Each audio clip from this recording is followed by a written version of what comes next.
এটা ধানের শীষের ঘাঁটি, এই তিতাস এবং হোমনা। আমার অনুভূতিতে এতদিন যাবৎ রাজনীতি করছি, এটার রিওয়ার্ডই হলো বিএনপির জাতীয় সংসদ নির্বাচনে মনোনয়ন পাওয়া, এটা একটা রিওয়ার্ড।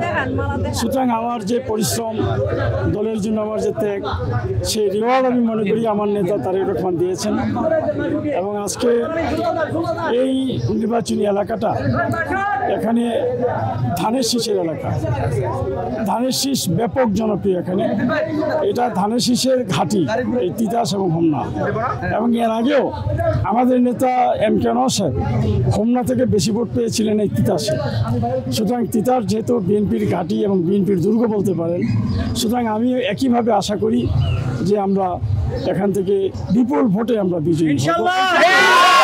তারেক রহমান যেভাবে আমাকে পুরস্কার দিয়েছেন, আমি সেটা ওনাকে সেভাবে আমি সেটা রিটার্ন দেবো বলে আমি প্রত্যাশা করি।